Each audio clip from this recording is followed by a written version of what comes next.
Another jaw-dropping lawsuit filed against Sean Diddy Combs. This time, a wild accusation on the front page of this lawsuit, front and center, referencing Tupac, his murder, and an alleged threat to stay quiet. We're on the case, presented by Law&Crime. I'm Chris Stewart.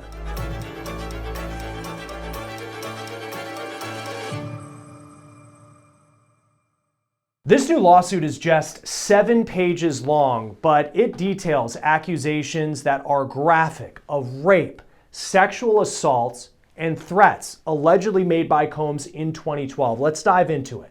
The lawsuit does not name the victim, but says John Doe worked for what's being called a male companion service out of Florida in 2012. It says Doe would travel to New York upon Combs' request. In one instance, Doe allegedly went to the Intercontinental Hotel in New York, and Combs is accused of ordering him to perform sex acts on a female companion. Doe claims that Combs had him drink from a water bottle, and then Combs rubbed baby oil on Doe's body. The lawsuit says that Doe felt like he had been drugged and not in complete control of his body, which may have been because of either the oil or what was in that water bottle. The suit says after multiple hours of being ordered to degrade and perform degrading acts on that female companion, John Doe tried to leave by going to the bathroom. And that's when the lawsuit accuses Combs of sexually assaulting John Doe while telling him to stay. The suit says Combs raped John Doe for 4 to 5 minutes before threatening him. Combs allegedly told the man, quote, "You better not say a word to anybody about this. Did you hear me?" And he continued by saying, quote, "I'm not bleeping playing with you." Then, in this lawsuit, John Doe accuses Combs of invoking the name of Tupac and his murder by saying this in quotes, "I'm not bleeping playing with you. If I can get Pac hit, what bleep do you think can happen to you?" Pac, aka Tupac, was killed in 1996 in a drive-by shooting in Nevada. While Combs and Tupac were on different ends of the East Coast, West Coast rap rivalry of the 90s, police never considered Combs a suspect in Tupac's murder, or they haven't said so publicly. Anything tying Diddy to Tupac has been speculation and part of the rumor mill, no solid, concrete facts. Currently, former LA area gang leader Dwayne Keefe D. Davis is charged with Tupac's murder. He's been the only person criminally charged in this case. The 61-year-old was arrested in September 2023 and has pleaded not guilty. Davis has tried to shift the blame for Tupac's murder to Combs in his court proceedings. In fact, in January, Davis's attorneys filed a motion to dismiss the charges against him, and in that motion, they include an interview that Davis gave to the FBI in 2008. Multiple times, he mentions Combs, who went by Puffy back then. That's around the time of Tupac's death, but also the death of Combs' friend Christopher Wallace, who is known as the Notorious B.I.G., who was killed in 1997 in Los Angeles. One part reads, quote, "Davis does not know who killed the two rap stars. He believes that either individuals from New York associated with Puffy Combs or individuals associated with Death Row Records could have killed Shakur, who's Tupac, and that individuals associated with Death Row Records killed Wallace." It's important to note that Davis has told conflicting stories related to the circumstances surrounding Tupac's death over the years. And again, Las Vegas police have never named Combs as a suspect in Tupac's murder. But the fact this new lawsuit involving John Doe accuses Combs of making threats and saying that he got, quote, Pac hit, certainly brings those accusations back into the spotlight.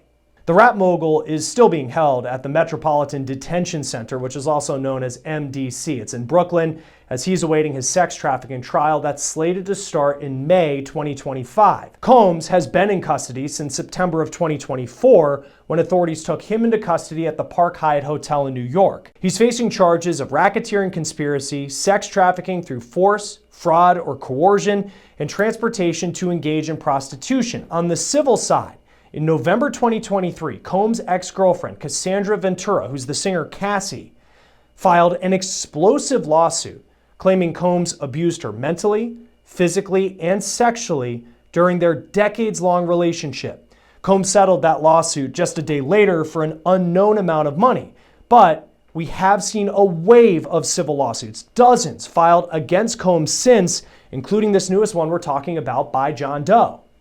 The lawsuit also claims what John Doe went through was a gender-motivated assault. That's important because the suit points to the law window in New York City giving victims of sexual abuse the ability to file claims over assaults that happened anytime in the past. The window started March 1st, 2023. It will close March 1st of this year, 2025. The suit claims that Combs would not have allegedly assaulted John Doe if John Doe had been a female. I did reach out to the attorneys who filed this lawsuit on behalf of John Doe for further comment that we could include in our reporting, but at the time of this recording, they have not responded. I also reached out to attorneys for Sean Diddy Combs for their reaction to this lawsuit, and this is the statement they sent me. It reads, no matter how many lawsuits are filed, especially by individuals who refuse to put their own names behind their claims, it won't change the fact that Mr. Combs has never sexually assaulted or sex trafficked anyone, man or woman, adult or minor. We live in a world where anyone can file a lawsuit for any reason. Fortunately, a fair and impartial judicial process exists to find the truth, and Mr. Combs is confident he will prevail in court. In other news involving Sean Combs this week, his mom is being sued by his former right-hand man. The lawsuit by Kirk Burroughs, who you see here, accuses Janice Smalls, who's Diddy's mom, of colluding with her son to illegally seize Burroughs' control of Combs' label Bad Boy Entertainment. The suit claims that Burroughs was a co-founder in Bad Boy who had a 25% stake in the label. Burroughs claims in the suit that in 1996, Combs made threatening statements to Burroughs while, quote, erratically wielding a baseball bat and forced Burroughs to hand over his stake in the label to Combs' mom, Janice Smalls. Burroughs claims that Smalls worked in concert with her son and others in an unlawful campaign of coercion, deceit, and misrepresentation in a concerted effort to unjustifiably wrest away Burroughs' 25% stake in Bad Boy. Burroughs says, as a result of allegedly being forced to hand over his stake in the label, he's been homeless and his career's been sabotaged. In the suit, Burroughs wants his 25% stake in Bad Boy back in compensatory damages for his 15% profit share plus accrued interest. So let's talk about this new lawsuit. Joining me now, criminal defense attorney Bradford Cohen. Always great to have you on Law and Crime. There are some graphic allegations made by this John Doe in this lawsuit. What stood out to you when you read through it? You know, what really bothers me about any of these accusations, listen, they're all graphic, by the way. There's none of these lawsuits that are not graphic in terms of details. What stands out the most and what bothers me the most with these lawsuits, and this isn't to negate real individuals that have been assaulted, sexually assaulted, or otherwise. It's the fact that none of the people ever use their real names. It's always a Jane Doe or John Doe, and you have to move the court to expose who this individual is, because sometimes we never find out who the person is. And I understand the reason why on legitimate claims, but when you have 20, 25 individuals that are all making these claims, I really think that there should be something that addresses that, and something that addresses it fairly quickly, because as we saw with the Jay-Z lawsuit, that lawsuit fell apart very quickly. It was very graphic in nature, had a lot of detail in it. A lot of the details were wrong. Tony Busby filed this lawsuit like he files a lot of these lawsuits, and it really goes to negate the actual allegations in the lawsuit itself. So it's like one of those things that you wait and see. Anyone can file a lawsuit. Anyone can make accusations in the lawsuit. But in the long run, what happens to the lawsuit is the real question here. How do you balance that, though? Because to your point, yeah, who is this person? He's talking about an incident that allegedly happened in 2012. But you look at the threats that he says that Diddy made against him when he was trying to leave and go to the bathroom, referencing Tupac and all of that. How do you balance an understanding of why someone wouldn't want to put their name out there with the big question of who is this person and whether the accounts that they put in this lawsuit are valid? So it's really very difficult. What I always lean towards is, what did they attach to the complaint to prove that it's true? You know, I am starting to look at these complaints with a higher scrutiny, because I want to see something that's attached, something, and it's not necessary. But let's take it a step further. It's not necessary. This is not a breach of contract where you have to attach the contract in order to prove the case. But I think as we look at these cases, as there's more and more filed, I think that if they attach things to the contract, to the lawsuit that back up what they're saying, a phone record, a witness statement, a picture, something more than just bare allegations of he threatened me to do this. This is what happened. He paid me, but I'm not going to attach any of the receipts that I was paid from. I just don't think that these lawsuits are taken as seriously. And that's a shame because it could be that some of these are real. I don't know if all of them are, but it's a shame because the ones that are real sexual assault cases, I think, get negated by the ones that like Tony Busby filed against Jay-Z. And that's a real problem. It is a real problem. I see the point of both sides. I see where someone doesn't want to expose their name, but at the same time, they want to sue somebody for wrongdoing. I think that if you're going to sue someone for wrongdoing and you're going to make allegations against an individual, especially as serious as this, I think you should be prepared to use your own name. I think that should be a requirement here. I do understand the balancing, but I also think that there's a greater good here that you can look at these lawsuits through the higher scrutiny that have been filed over and over and over again. It's just there's so many of these lawsuits that you're really starting to get numb to the allegations.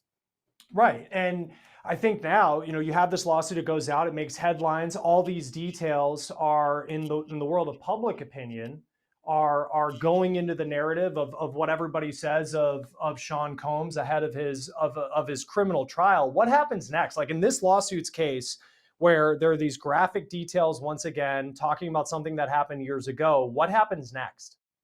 So my guess is the defense attorneys will try to expose the individual, try to get the court to find out who the individual is. They'll do discovery. It'll move along slowly because there's a criminal case going on.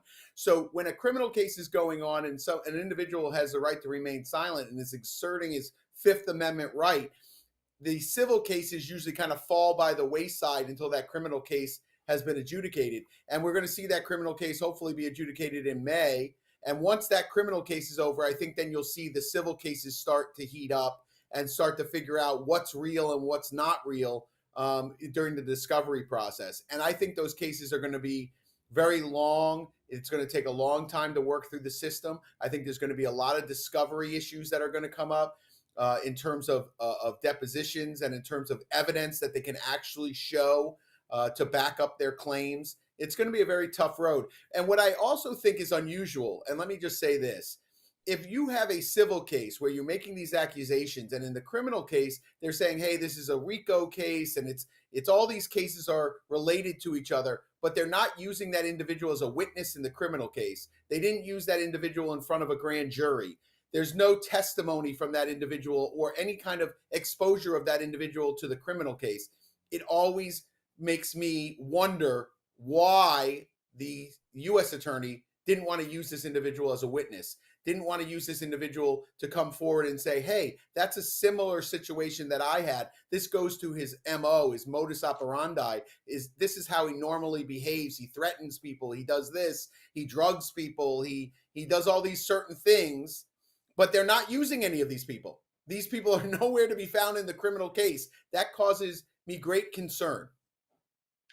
In your experience, and not specifically talking about this particular lawsuit, but to your point, if it's a lawsuit that graphic allegations, but we at this point don't have anything else other than what this John Doe is allegedly saying happened on these 7, pages of this lawsuit. What is an attorney's typical expectation when they file a lawsuit like this if they don't really have anything else to present with it? So I always say, and I've told everyone this, famous and non-famous, that have come to me with incidences like this. And I say, you get that first letter that says, hey, my client's Jane Doe, and this is what happened. You have 2 routes to go, and there is no middle ground. And I've said this in many, many interviews. Mr. Miyagi would say, if you walk on the right side of the road, you're okay. The left side of the road, you're okay. In the middle, you get squashed like a grape. And in these lawsuits, that's the exact same thing. You either go to war and you are like 300, you are Leonidas and you are fighting, for your life, or you settle the case very early on. there is no middle ground here. So once the lawsuit is filed, in my opinion, I settle nothing. You go to town on these individuals. You find out if they're telling the truth. If you come to a point where there is some evidence that they are telling the truth, that there is something backing them up, and it's 6, 7, 8 months down the road, and at that point you want to, try and settle the case, that's a different story. But in my opinion, the Jay-Z route is the only route to take, especially now with these allegations coming out against all these individuals. The only route to take, in my opinion, and if you have the money to do it, don't forget Jay-Z has the money to do it. He probably spent, $30 million on a defense, and he's still suing Tony Busby. So he still has a ways to go. But that, to me, is the only route to take. I think that you fight. You don't give in to these lawsuits that you don't feel are valid or have a valid statement in them. And like I said, if you know you did wrong, if you know these allegations are what they are, and you have some things economically, like you're going to lose all kinds of money in the future, you're going to lose endorsements, then you sit down and kind of weigh those things out before you go to war. But in Jay-Z's case, that was, to me, the way you handle these cases. So you have on one side these civil lawsuits like the one that we're talking about today, and there's been several of them that have been filed, and then there's the criminal case. How does, if Sean Combs is found guilty in May, he has pleaded, he has denied the allegations, but if he is found guilty in May, how could that impact these lawsuits, and particularly the ones that have been presented that might have some teeth to them? Well, it just depends on what he's convicted of, right? There's several counts. It depends, A, if he gets convicted at all, B, if he's convicted of some of the counts and not all of the counts, and what counts he's convicted of. So it all depends on those things. And don't forget, that's not an adjudication of these other individuals. If these other individuals are never testifying in that case, have nothing to do with that case, not even mentioned in the indictment or anything of the filings, anything like that, I don't know if it's going to have a great impact on their civil cases. Certainly he would be a convicted felon. If he took the stand in his defense, they could bring up that he was a convicted felon. If they could try and prove, again, that this was some sort of MO, that was his modus operandi, that's how he did it. Like the wet bandits from A Christmas Story, where, no, it wasn't A Christmas Story. Which one was that? Home Alone. Home Alone. The wet bandits, that's their MO, where they break into houses and they turn on all the water and they leave it until it gets flooded. If they can use that conviction in that way, then yeah, it'll have some effect on a civil case and a civil trial. But generally speaking, I don't think it's going to have a great impact in terms of, okay, it's a slam dunk now. That's the smoking gun that he got convicted of some sort of sex trafficking case that had nothing to do with these individuals. And on the flip side of that, if he was found not guilty of all charges, and again, we have a long way to go until we get there, is it the same where that wouldn't necessarily have an impact on someone's lawsuit saying that he did something, and if they're able to prove it years ago? You got it. Correct. If he got a not guilty, it's not a smoking gun either. It's not like, oh, I got a not guilty on this case, that means I'm not responsible for any of the other cases. It's just one of those things that it's an unusual situation in this case because Cassie already settled her case out. So if this case was just about Cassie, this criminal case, and Cassie didn't settle her case out and he was found guilty of sex trafficking and Cassie was a witness and that was the main crux of the argument, then you might be able to use that in a civil case. But in this case, it's like if he got a not guilty and these people have nothing to do with the criminal case, it really doesn't affect their case either. So there is no smoking gun, in my opinion, on these other 20 cases that were filed, unless those individuals have something to do with the criminal case and their purpose of being in the criminal case is part of the RICO or the sex trafficking charge. And obviously, Sean Combs has a ton of money as a rap mogul, incredibly wealthy. But even if someone, you're free to file a lawsuit. His defense said that in the statement to us, like, we live in a country. Anybody can file a lawsuit and say anything in a lawsuit.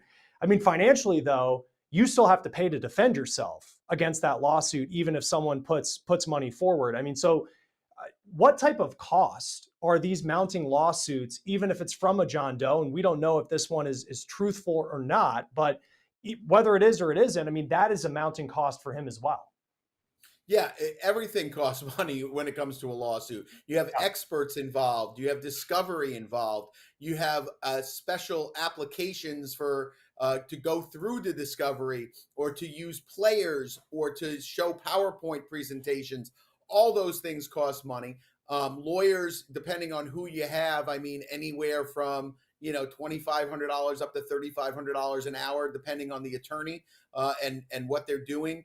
So everyone is charging, the secretary is charging, the intern is charging, everybody's charging on these lawsuits. And when we say he has got a lot of money, it's all relatively speaking, right? So like you have $500 million. These 20 lawsuits could cost easily 50, $75 million. Probably on his criminal defense, I would imagine that he's spent anywhere from 25 to $40 million on his criminal defense. I think he's got five or maybe now four criminal lawyers that are probably working around the clock, getting ready for a trial. I think in May. I mean, we start prepping, 2 or 3 months before the trial for the trial, not just going through discovery. I mean, going through discovery, you do that throughout. As you get discovery, you're going through it. But I'm talking about PowerPoint presentations and directs and crosses and which witness you're going to use, investigations on those witnesses, and how you're going to be using that information. All those things have to be done. And legitimately, if you are a good attorney, which he has very good attorneys, you're working 18-hour days 3 months out from the trial to get that case ready for the trial. And if you're billing out something like $3,000 an hour, $2,500 an hour, that adds up pretty quickly. There's one part of this lawsuit that got a lot of attention, and maybe we don't know, but maybe this was the point of including it front and center, was the reference to Tupac and his murder. And Dwayne Davis has, back in 2008, has tried to at least shift the blame to Sean Combs, even though police have never said that he was the suspect. What do you make of that part of Tupac's name being included in this lawsuit? What do you make of that? I make very little of it. Listen, when it comes to lawsuits, there's a lot of attorneys that are putting things in lawsuits that they maybe not be able to prove, or B, it's hearsay, or it's never coming into a trial. There's different things that attorneys put into lawsuits, and there's different reasons for it. I think in this case, they wanted to get as many eyes. There's been 20 or 25 of these cases filed. So there needs to be something different, right? In order to get some attention, instead of someone on TMZ saying, hey, another case was filed by a Jane Doe against Diddy. It's not even news anymore if a John Doe or Jane Doe files another lawsuit. So in order to stand out from the crowd, my guess is that a lot of these lawyers are going to start putting in more either A, egregious facts, or B, drop more names that this person was present, or this person was present, or this person knows. I think they know better now to include Jay-Z's name in any of these lawsuits, because Jay-Z will hunt you down.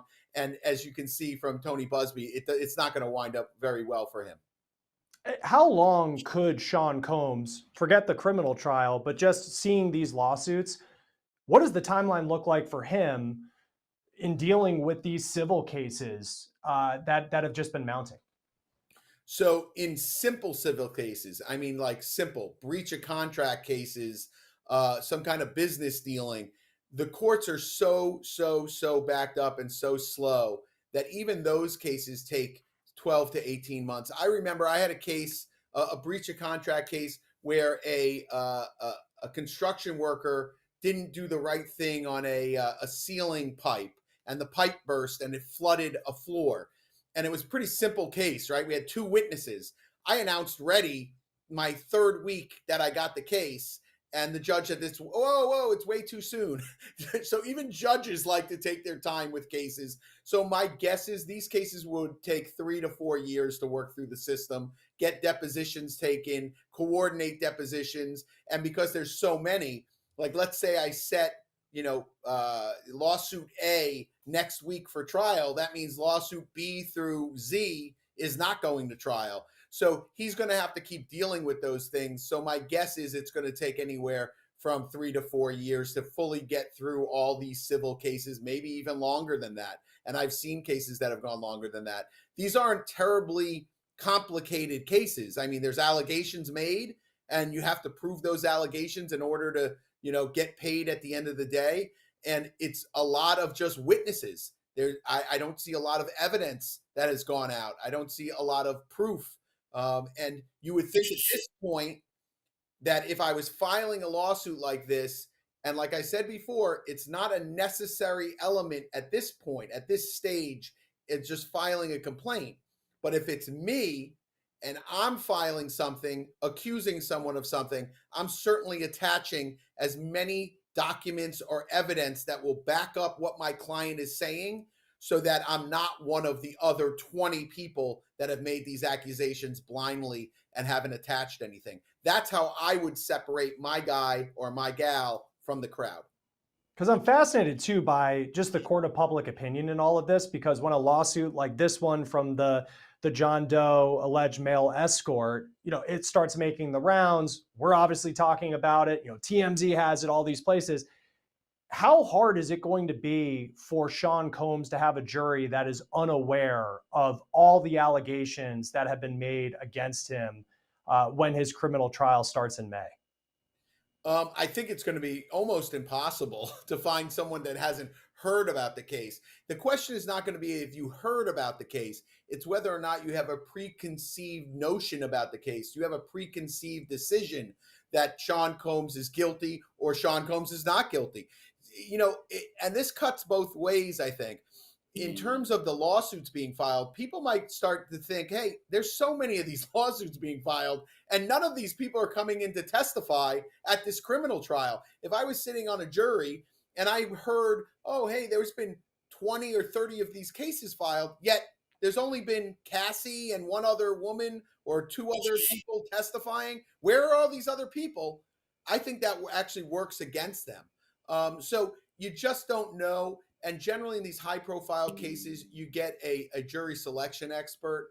And I think that's what is needed, because they will, as you're an attorney, as you're questioning the jury, and I've done it so many times, it's like second nature, but as you're questioning the jury, I could be questioning juror number 1 and juror number 12 is making a face, right? I could be saying, hey, have you ever heard of this? What do you think of this? And juror number 12 may be rolling their eyes or making a face. That's when you rely on either your jury selection expert or at least co-counsel to say, hey, when you were asking juror number 11 that question, juror number 12 was shaking their head or rolling their eyes. And it is like an art form in itself. And it is one of those things that I always say a case is won or lost after the jury is picked. Because I just had a murder case in San Francisco, and I didn't pick the jury, and my co-counsel, who is an excellent lawyer, one of the best criminal defense attorneys that I've had the pleasure of working with. But when he was picking that jury, there was a couple people on that jury that I just did not like. I just got a bad feeling about them. And one of them ended up being the foreman. And, it ended up, at least it wasn't a first degree, it ended up a second degree murder. But that being said, I think the case is won or lost when you pick the jury. Yeah, I'm sure you have to have good peripheral vision too to be able to see juror number 1, juror number 12, be able to read the room as they're all looking at you. It's crazy. Criminal defense attorney Bradford Cohen, always great to have you on Law and Crime. Thanks for joining us. Thanks, man. As a reminder, Sean Diddy Combs and his attorneys have continuously denied all criminal and civil accusations against the rap mogul. He will have his day in court. His trial is slated to begin May 5th. For On the Case, presented by Law and Crime, I'm Chris Stewart. We'll see you next time.